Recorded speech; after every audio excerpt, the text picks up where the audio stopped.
Hi, everyone, and welcome to The Mind of a Skeptical Leftist, the show where I promote critical thinking, social justice, and left-wing politics by covering current events and talking to a variety of people. So, today I'm joined by Nora Loreto. You are, I guess, a journalist and a well-known, kind of organizer and activist? I guess, yeah. Does that sound right?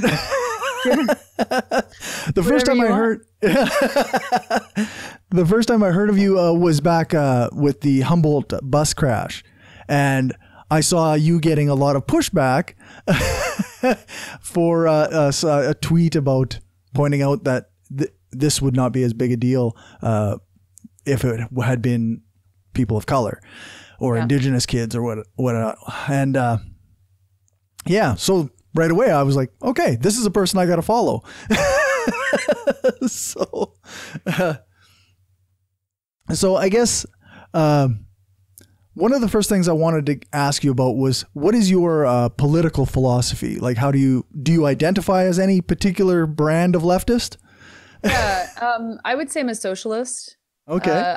I believe in socialism. I believe in like the power that people have just by virtue of being people, to be able to control their own affairs. And so I think that that's probably the best label that I have.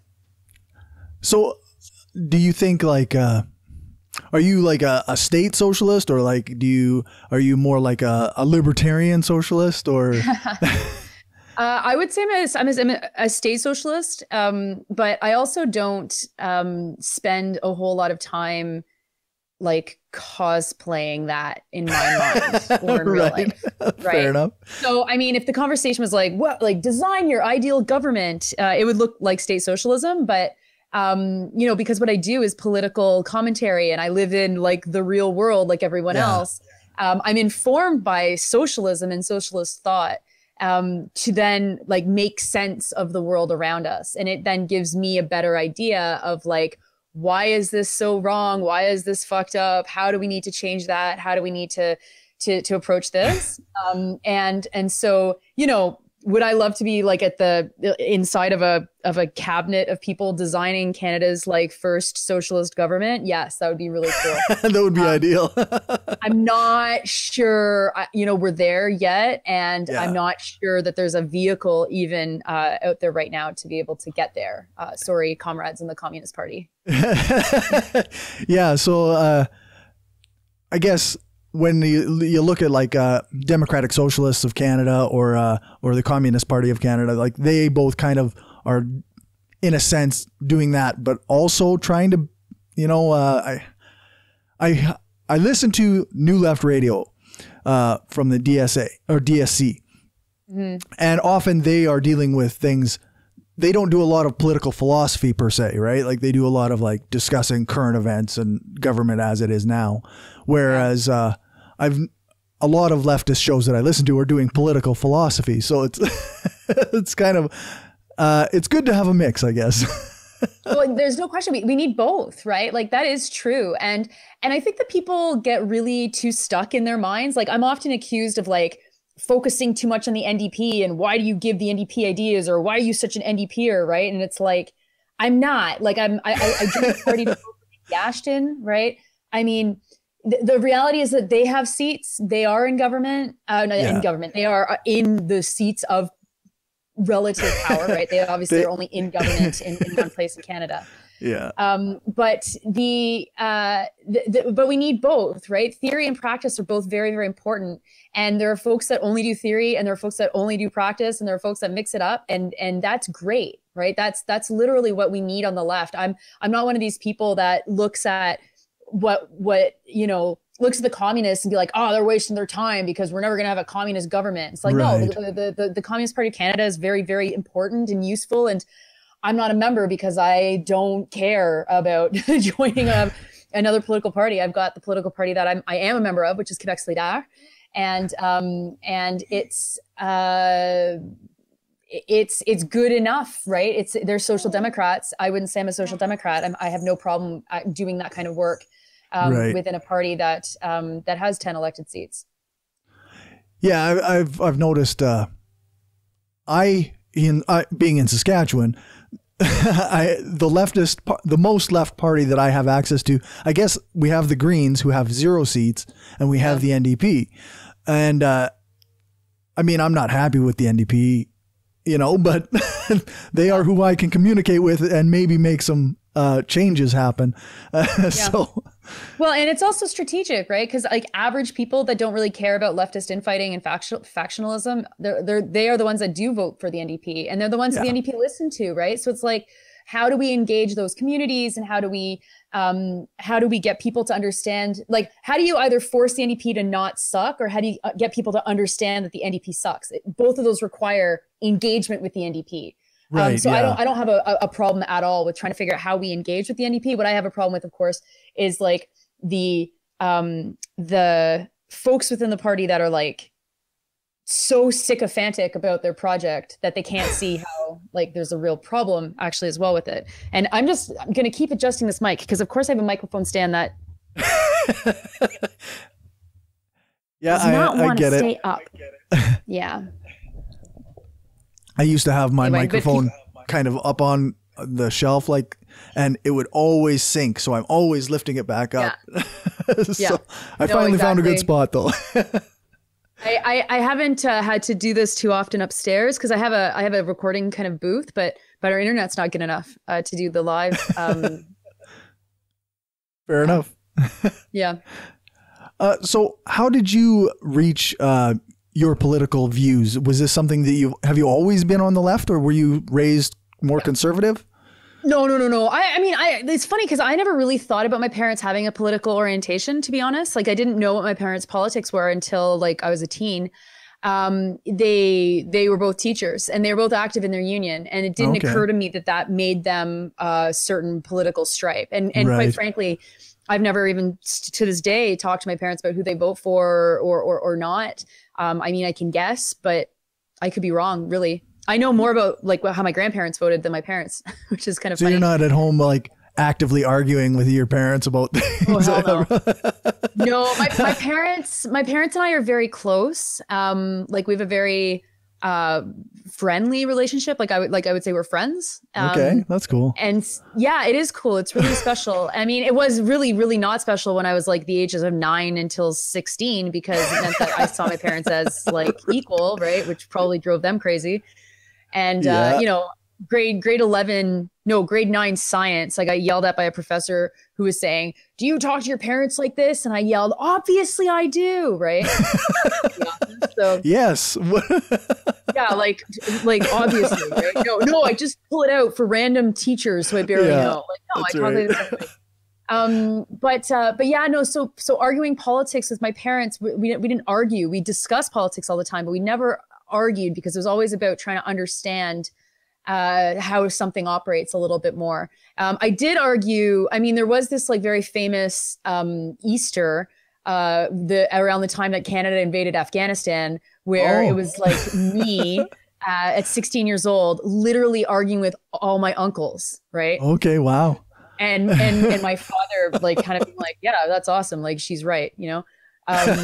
Nice. So yeah, so that kind of solidified a bit of family kind of lore, I think, around my cousins, because I'm the oldest of a lot of cousins, and so at 16 they were all very little, little to very little, and I'm so proud today to say that like of the lot of 18 of us, I mean they're all great. They're all just doing such amazing, that's awesome. Yeah, work. And it's really wonderful. So it's my second cousins I have to be more concerned about. Right. A little bit farther, more distance there. So yeah, although I'm arguing with one who's been just as intensely arguing with his sister. So I mean, is that right? Yeah, unfortunately, like 9/11 was an inside job. It was quite the gateway drug to a lot of folks. Yes, so, it was. Yeah. Yeah. I actually just did a bit of a Twitter thread because around that same time, like actually. I don't know. Do you know who John Gormley is? Yeah. Okay. I did my master's at U of S, so I've got some pretty. Oh, okay. Yeah. So you're tied in here a little bit. Yeah. So John Gormley, I mean, the reason that I liked him when I was in my 20s was because he was not the conspiracy guy in that sense. Like he was very much like, obviously 9/11 was this situation and, it wasn't an inside job the way so many people believe. But that door ended up where exposing me to more of his bullshit.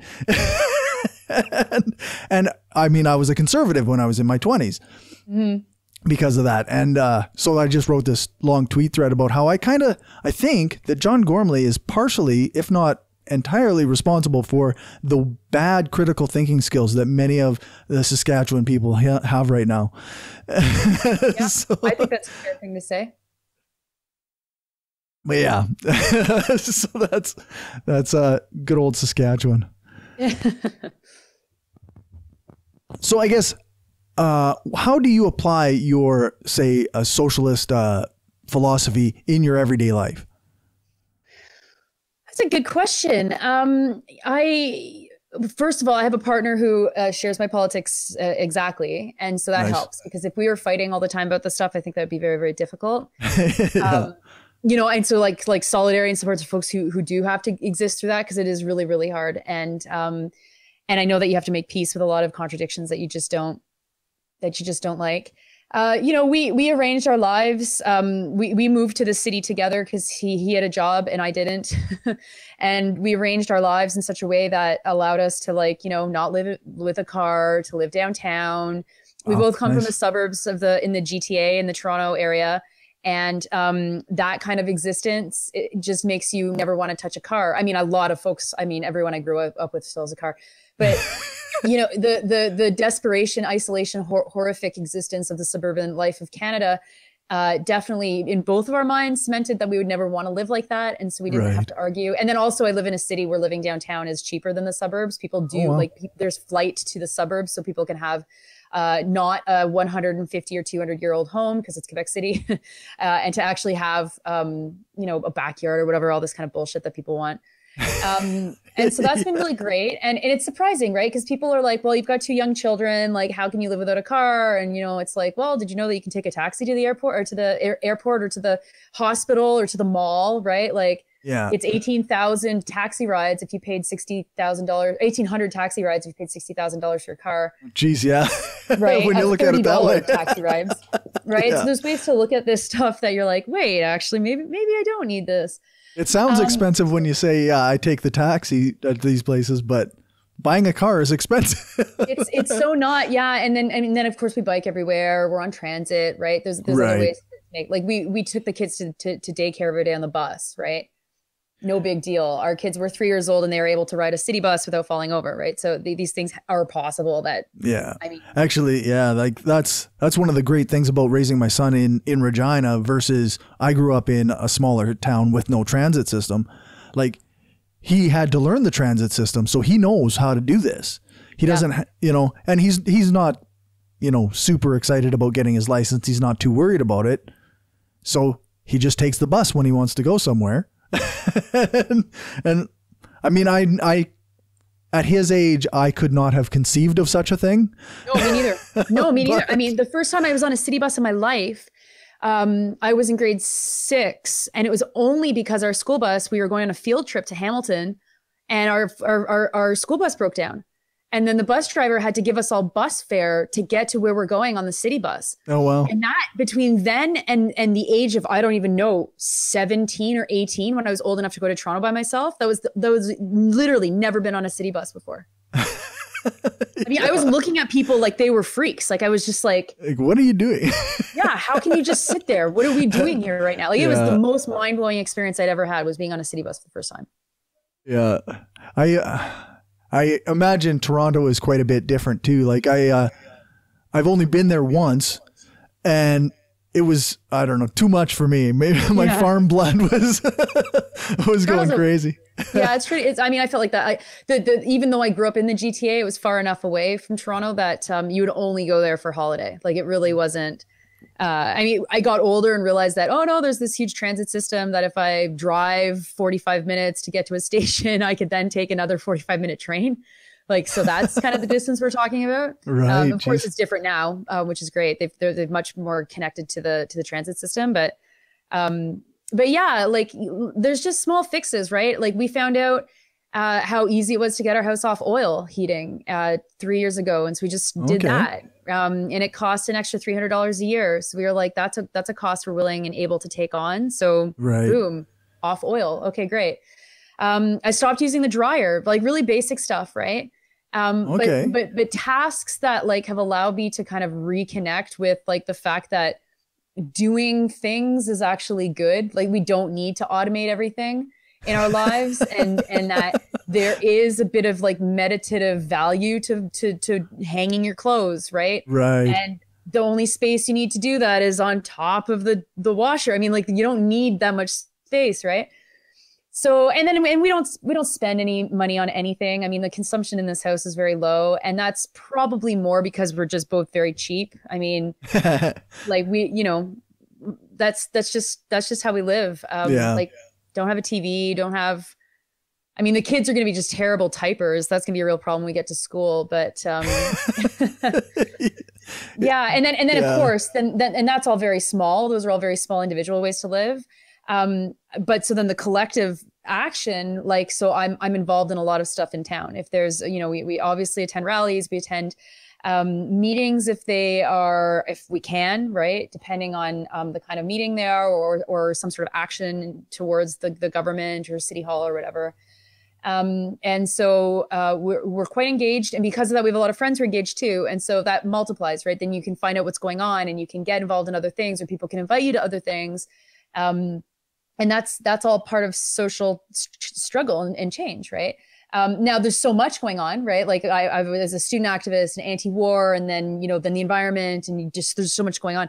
So I've more recently like kind of limited what I do to just being around racism, Islamophobia, hatred in this city. Okay. And so that's basically where I spend kind of my activist real life time is building around communities doing work like that in town.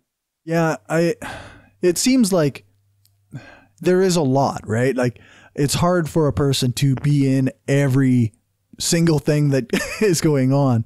Yeah. I want to, shout from the rooftops, solidarity with these people and solidarity with those and this, and, and try and be informed about everything too. Like it's really hard to even just collect all the information. Yeah. So one of the things I wanted to know was how has your philosophy affected your work life? Like, I don't know for sure that I'm not getting jobs because I'm a Publix leftist in Saskatchewan, but I sometimes feel that way. Yeah. Yeah.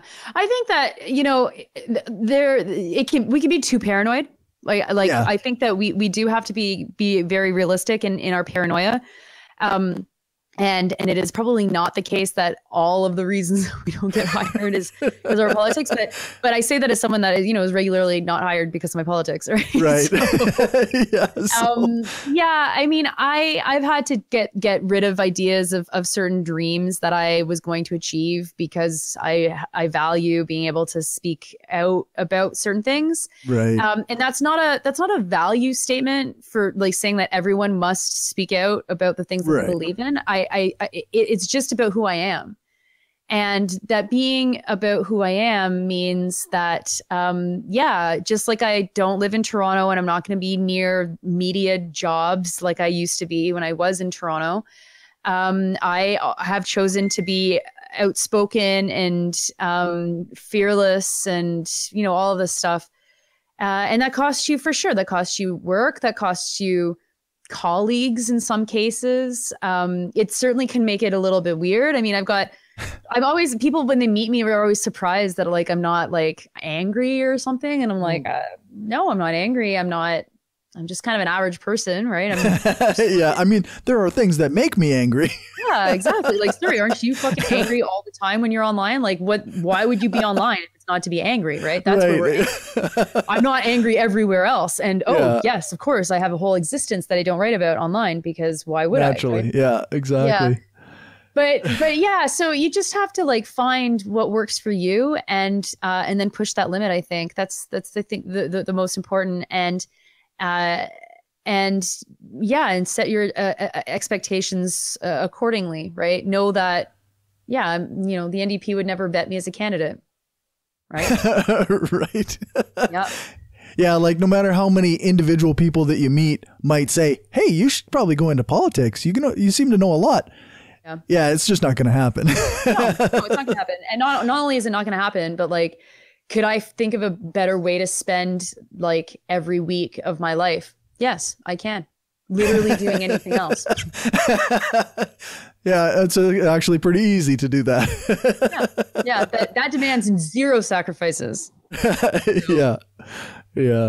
So, yeah, I used to have a manager who he used to like think that I was a Trudeau liberal because I didn't agree with his politics, and so he would always try to talk shit about Trudeau to get me a reaction out of me, until one day I just said, like, I'm a communist. I don't like the liberals either, man.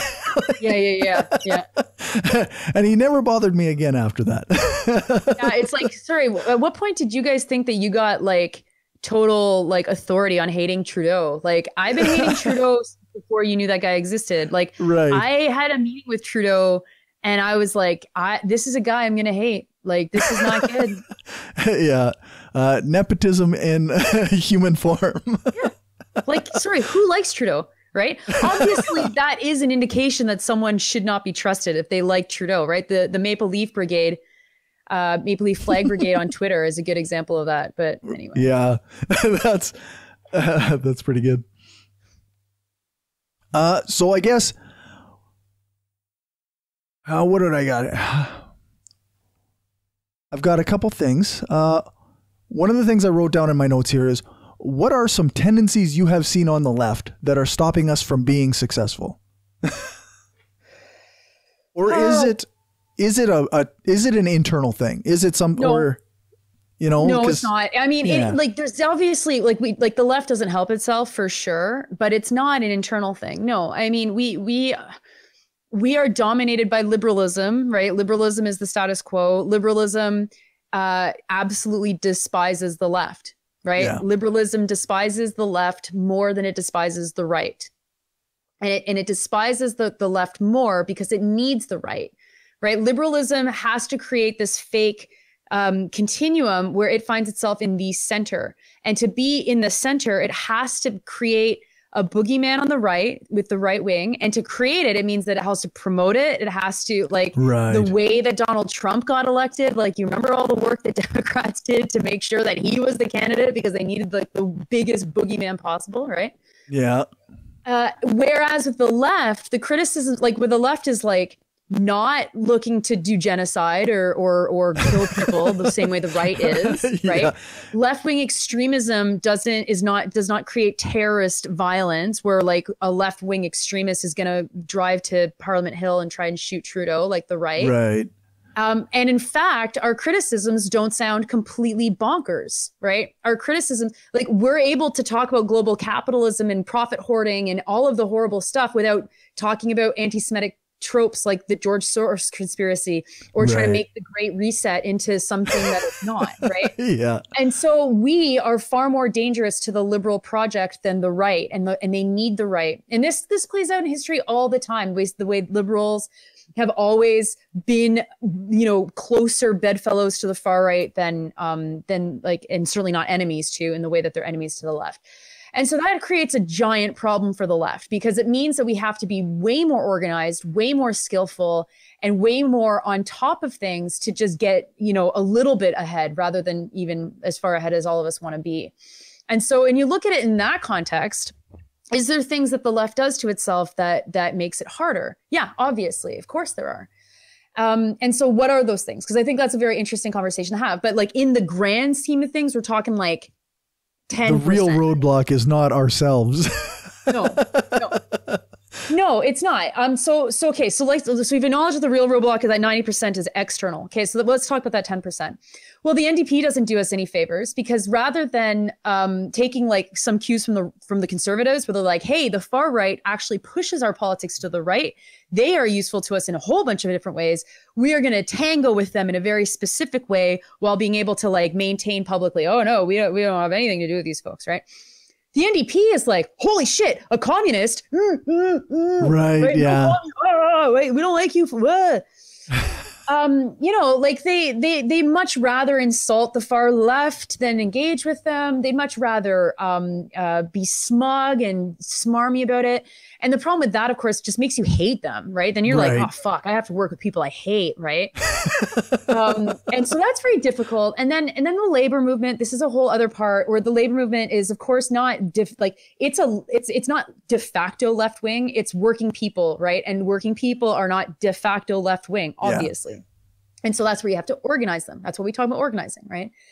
And if we're not organizing people to be left wing, then of course they're institutions that are well funded, very safe, very far away from the ground. It makes it really hard for union leadership to be progressive and to be activist. In fact, almost it makes it impossible. There's some examples where people are still able to take a top level position and be activist, but not to the extent that we need, right? And it's not to say that left-wing people shouldn't try to go for those positions, or that all people within union positions are not left-wing, but it just, there's a whole other layer of bullshit that makes it very difficult for those folks to be perhaps as left-wing as some of them want to be. And it absolutely protects the ones that don't at all want to be left-wing from doing anything, right? Right. And so that's really difficult. And so a lot of these, both the NDP and unions, and then of course there's a whole not-for-profit world, the left-wing not-for-profit world, where left-wing ideas can be quite threatening and be quite difficult to interact with, because then you're like, oh my God, what do you want from us? We're doing our best. We're doing our best. We're doing our best. And it's like, I used to work for the Canadian Federation of Students, which is an organization that like tons of people really, really hate.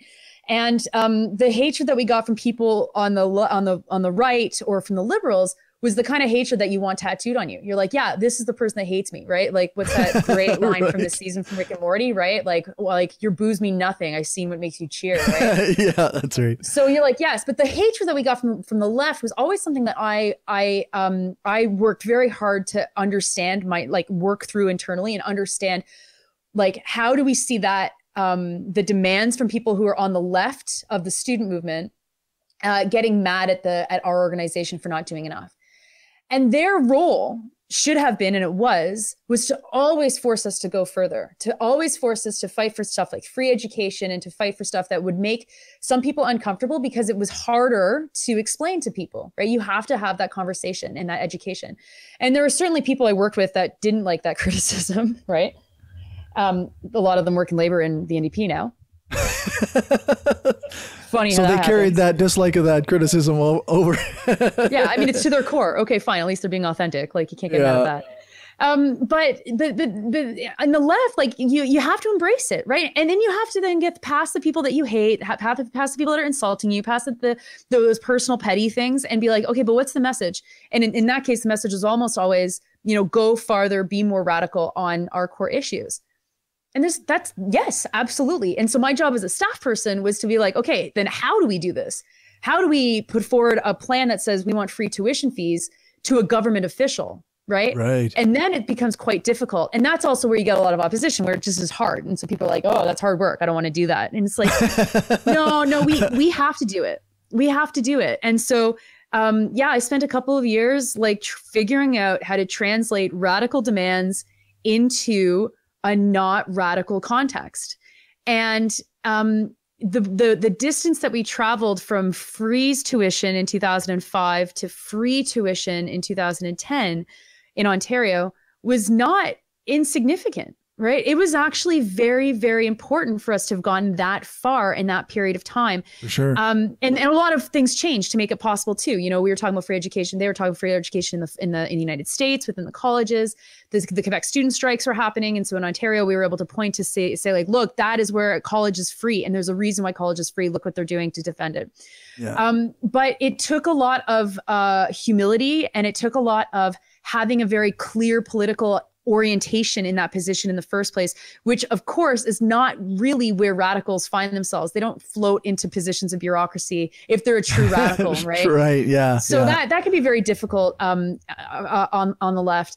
But and then there's just like people just have personal issues, and the left is small, and as it is small, and as there's personal issues, it's hard to get past those things sometimes. And the internet does us no favors. And in fact, the internet actively makes it worse. And I think that, you know, we don't talk enough about how organizing online is fraught for surveillance, for psyops, for all of these nefarious kinds of things happening.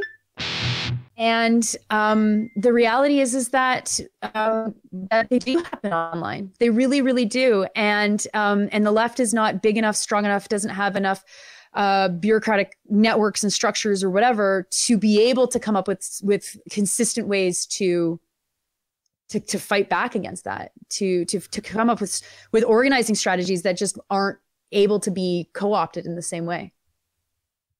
Yeah, it's nice in a sense to meet other leftists online because it's a sense of community, right? Yeah. But yeah, like you say, I recently listened to a podcast where they were talking about like this online security. Like if you're going to do like the BLM protests that were going on this summer, there was a lot of cases where apparently their plans could be found out ahead of time just by joining the right, you know, online group. Of course. Yeah. And then there you go. The cops know what you're doing and it doesn't work out as well as you'd hoped. Yeah. So. Yeah. And that's also where too, where demanding purity can be very difficult, right? Where left wingers are like, you know, we shouldn't work with the cops. We shouldn't work with the cops. And like, for sure, you shouldn't work with the cops. And then the cops message you on Facebook and you're like, what the fuck? I mean, the first time I got like official police correspondence through my fucking, my ex, like, non-friend Facebook folder, I was like, what is this? Yeah, what the hell is this? Right. And then all of a sudden you find yourself cooperating with the cops because you're just like so confused, right? And you got nothing to hide. So why wouldn't you, you know? Yeah. I mean, we just don't have very good collective ways to deal with this stuff. There are groups obviously that have like smaller collectives and networks that are able to deal with this a little bit easier. But this is where the disorganization of the left is such a problem, because we really are like, we're incredibly disorganized. And if you start to talk about radical civil disobedience, it's like, why don't you just walk into a police station and be like, just arrest me. I'm going to do some radical civil disobedience today, you know? Yeah. And I don't think, and that's where it goes back to cosplaying, right? Where you're like, okay, how much of this is serious and how much of this is just like what we want? And there's nothing wrong with having like a very clear image in your mind of what things should be. Right. But you have to be actively organizing all the time, because then if you're not, then you actually don't have an idea of where things are with the police state. You actually then don't have an idea with how sophisticated surveillance is and how and what surveillance looks like and what should we actually be afraid of and what should we not be afraid of. Like, it doesn't matter if we're being surveyed, right? Like, yes, it does, except everything about our lives are online right now. So how do we navigate that without trying to be like, you know, utopic about like, oh yes, we should have total privacy from the police. It's like, obviously we should. And we obviously are so far from that. Yeah. It's even, I've read articles. I don't know if it's like an alarmist perspective or if it's reasonable, but like even to the effect where like everybody who has one of these doorbell cameras is an actual problem for, you know, huge for our privacy.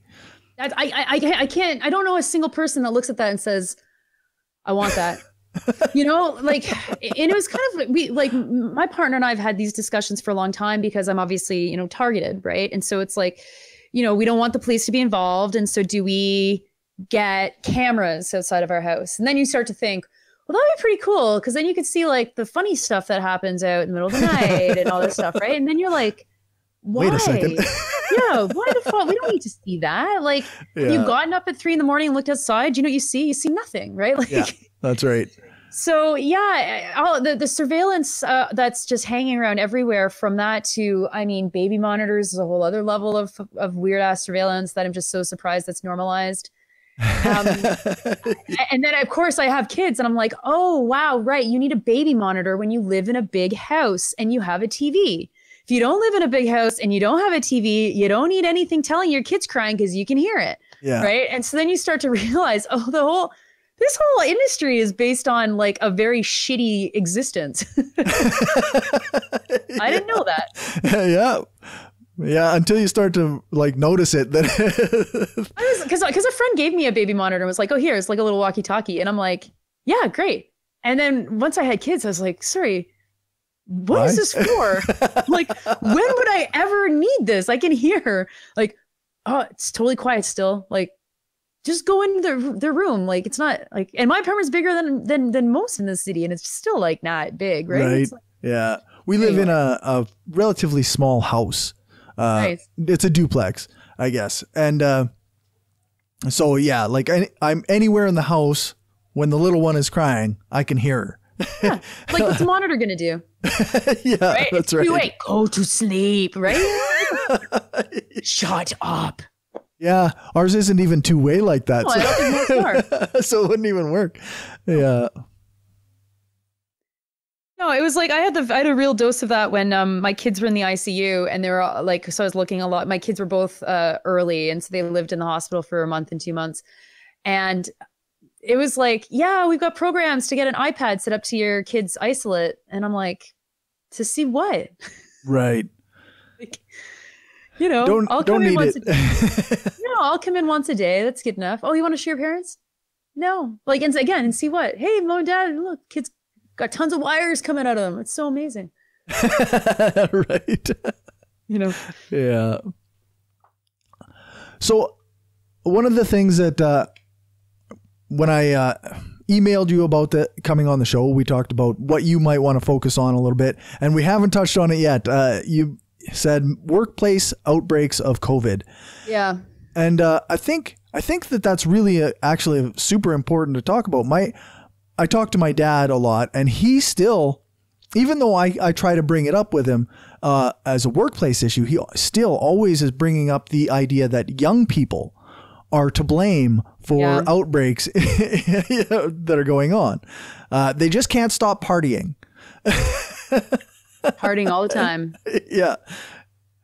And, but like you say, like most of the major outbreaks in like the early lockdown were in, like, I think meat packing places in Alberta and, you know, frontline workers in Saskatchewan. I know that they're a huge percentage of our COVID cases. Yeah. Yeah.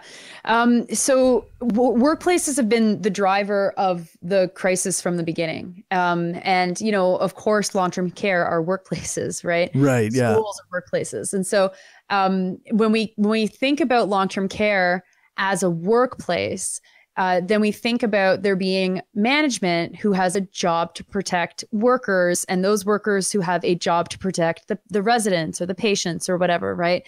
It's a conceptual difference in how we understand, rather than just being like, oh, long-term care, there's old people that live there, right? There's actually, in a workplace, there's someone in charge. There's someone whose job it is to make sure that these things happen and that they remain safe. And, you know, there's some outbreaks where like protocols were followed and everything was fine and blah, blah, blah. And then there's asymptomatic spread. We don't know how it got in. And you're like, okay, you know, that's obviously going to happen. It'll happen in a pandemic. But workplace outbreaks are like, they're like an early warning sign, right? They're not the final result. We're in the middle of a pandemic. There is no final result. So outbreaks need to be seen as early warnings of a broader spread, because when you have a situation of 2 people in a workplace that have COVID, whether or not they got it from the workplace doesn't really matter. It means that people in a workplace who have community outside the workplace are located in places where there's some sort of spread. And public health might know that the spread comes from this facility, and public health might have no idea where it comes from. But that's your early warning. And when you have an early warning, what you should do is you should have that circuit breaker. You should send everybody home. You should do the deep clean of your facility, and you should let people isolate for 5 days or 7 days to make sure that they're not coming back to work sick, that they're not infecting other people, right? They should be paid to do that. And, you should just get through it. That is how we're treating schools in a lot of cases, not everywhere in Canada, but in a lot of cases. There's 2 cases of COVID in a class. Well, there's 1 case of COVID in a class, the class goes home. They're not even saying that that's an outbreak. They're just like, class goes home. We need to keep everyone safe. But in workplaces, that's not happened. And in fact, the opposite has happened.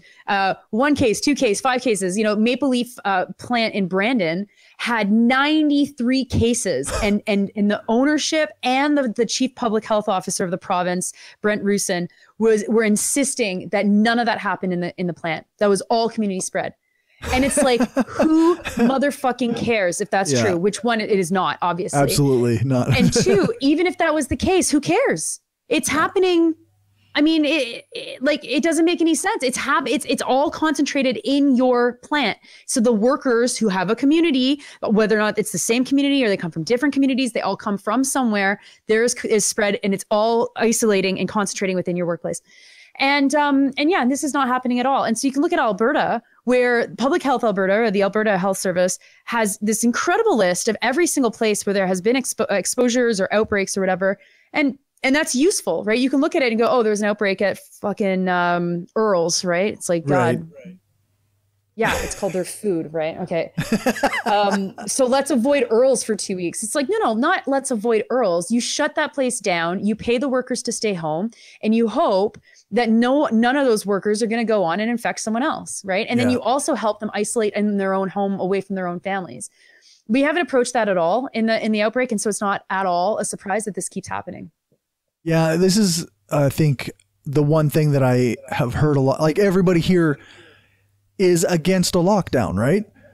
And I mean, of course you're against a lockdown. You're not getting paid. so we need like people to get paid. And that I think is the core of the problem is like, we don't have a support system for workers who have to go home. Yeah. Even myself, like when I think of the idea of not being able to work for even a day, like that's a lot of money. I need that money to live. My rent is still due. My bills are still due. Like, this is not fucking rocket science, right? And in like the opposite of rocket science, it's actually really freaking obvious. Yeah. Right? Yeah. So, unless we're going to just like,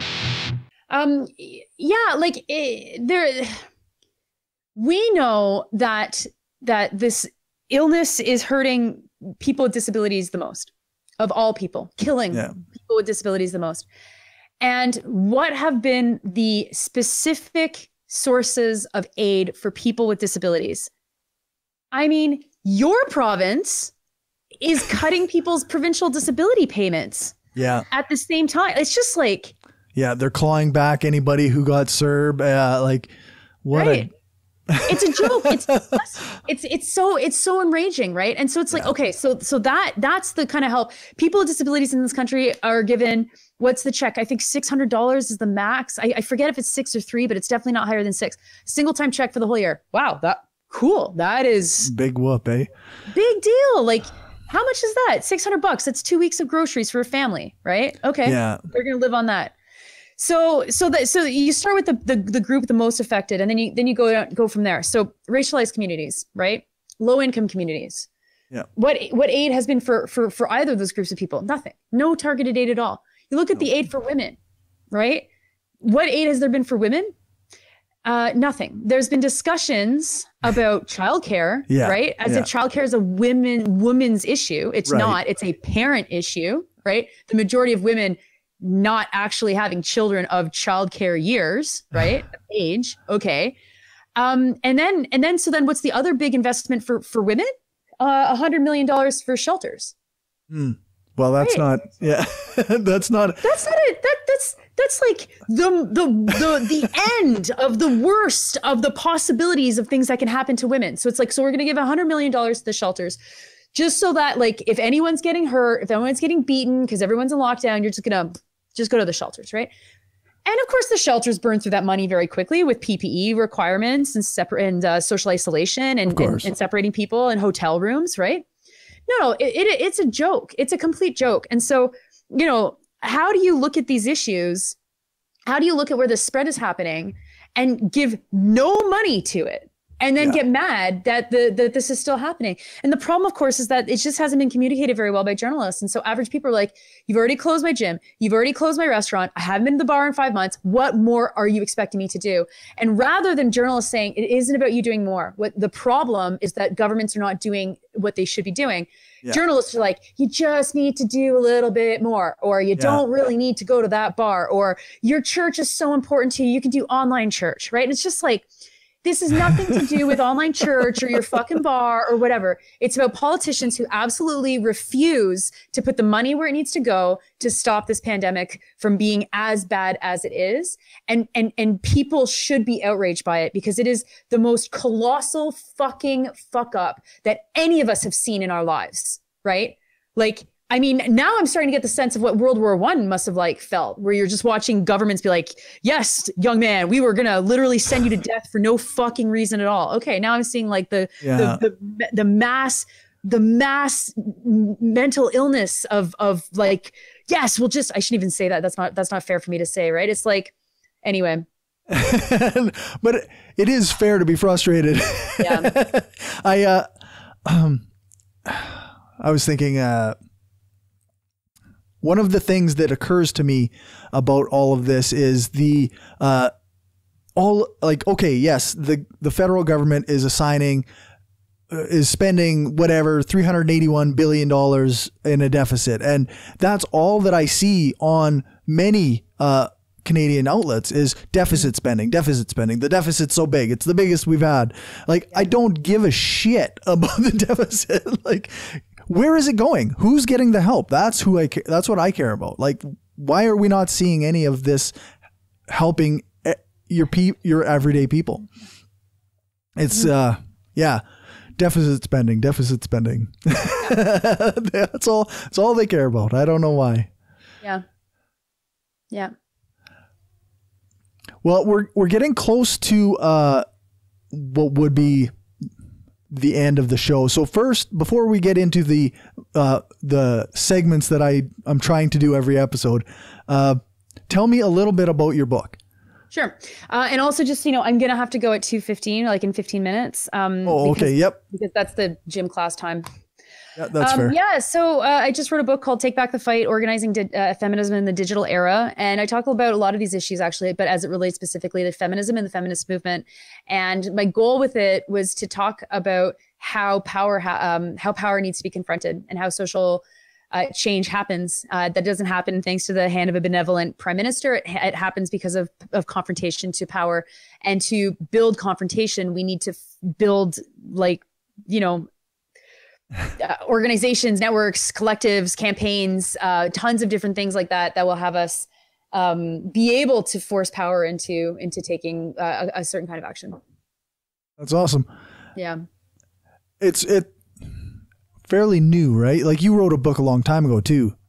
I did. I wrote a book when I was pregnant. So yes, it's been 7 years since that last one came out. I wrote a book about the labor movement and trying to explain. I mean, it's kind of basically the same book. It's a hilarious kind of thing. As I was writing it, I was like, oh my God, I've already written this book. I'm covering these same topics. Yeah.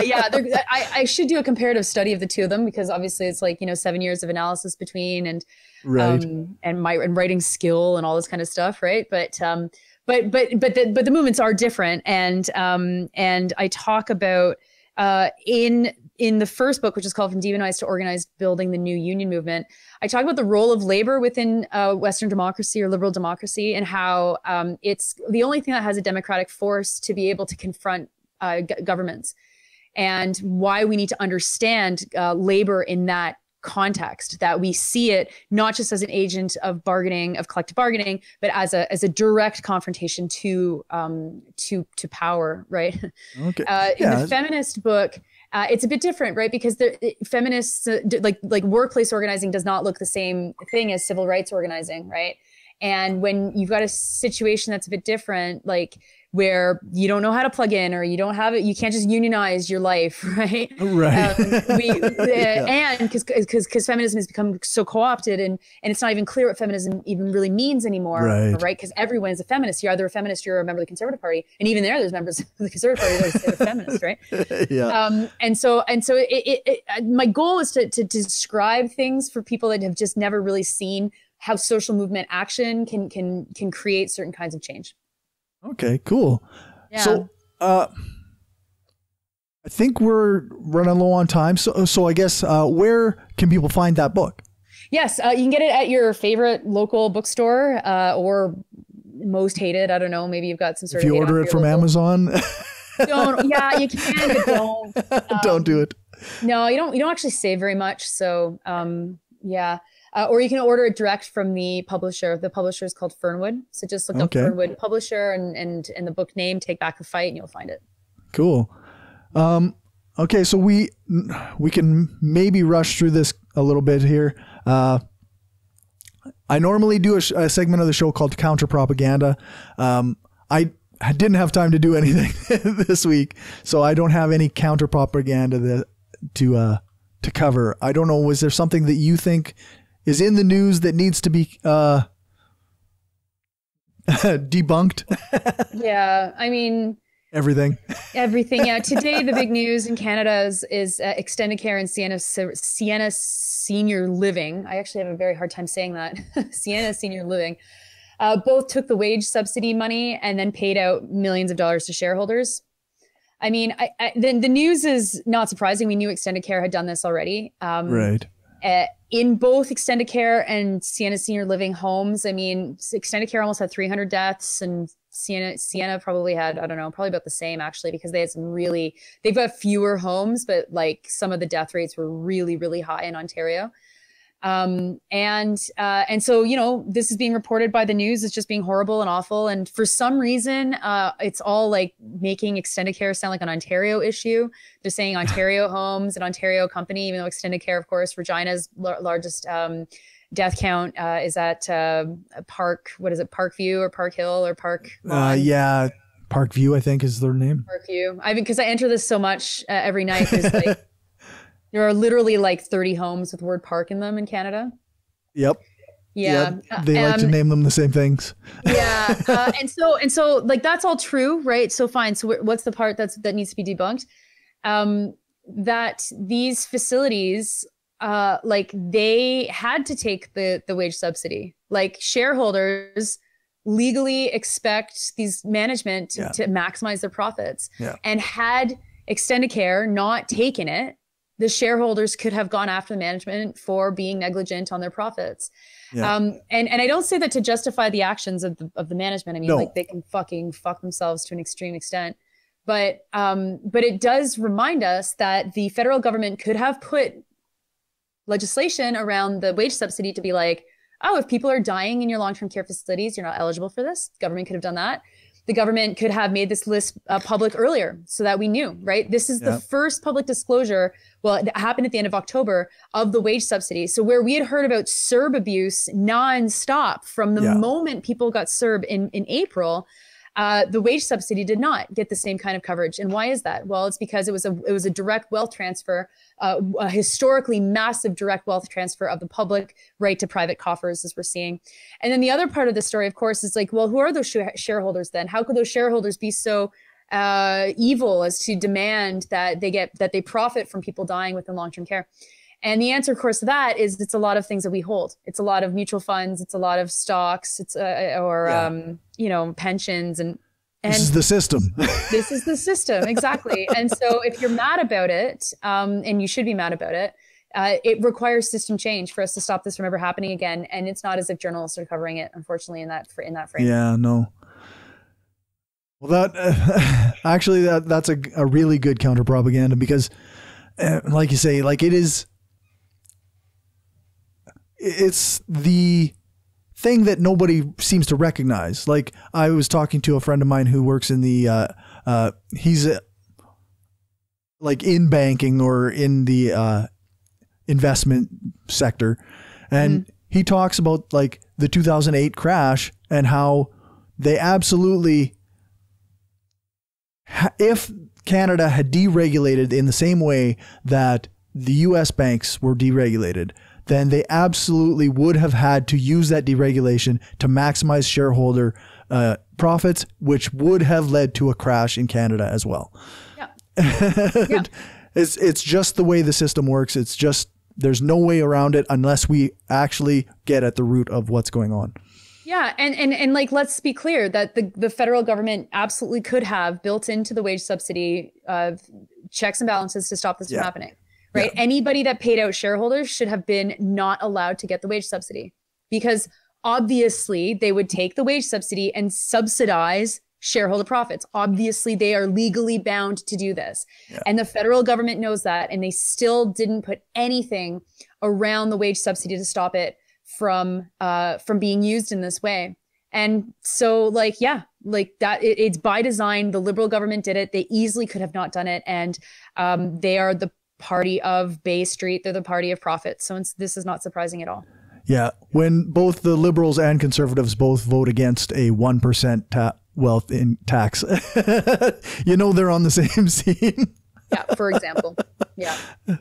Okay, so where can people, we're going to skip over foes and comrades, but where can people find you? I'm online mostly these days. Yeah, you can find me at Twitter. My handle is NoLore, like my name, Nora Loreto. And I mean, otherwise I'm at home like everyone else. And make sure to check out your podcast. Yes, I co-host a podcast with Sandy Hudson, and it's called Sandy Nora Talk Politics. And you can find that everywhere you get your podcasts or sandynora.com. One of the best politics podcasts in Canada right now. Thank you. Thank you. Yeah, we have a blast doing it. So it's win-win, and we'll have one more episode before the end of the year. Nice. Yeah. All right. Well, thank you for joining me. Thanks for having me. That's all, folks. Thanks for listening, and remember to share the episode with your friends and on the social medias. Post it on Facebook groups, send it on WhatsApp, and basically annoy the hell out of everyone you know by letting them know how good this show is and how much they should listen to it. Thanks to everyone who supports this show on Patreon. I have 17 supporters who contribute $1 or more each month, and that makes the time I spend on the shows I run more viable. So that's patreon.com/skepticalleftist, or you can send me money on PayPal at paypal.me/brainstormpodcast. Every dollar that you send my way helps me spend more time on this podcast and YouTube channel, as well as the other shows that I participate in and produce. If you can't contribute financially, then a 5-star rating and a review on your podcast app of choice or one of the podcast review sites like Podchaser would be great. If you want to find more from me, then make sure to check out my Linktree, Linktree/SkepticalCory. You can find all my social media stuff there, as well as links to my other shows, which include Skeptarchy, From Many People's Strength, and The Feminist Family. My Twitter is @HardcoreSkeptic, and my Facebook page is The Mind of a Skeptical Leftist, or you can send me a friend request at facebook.com/CJBrainstorm. Thanks for listening again. Have a good one.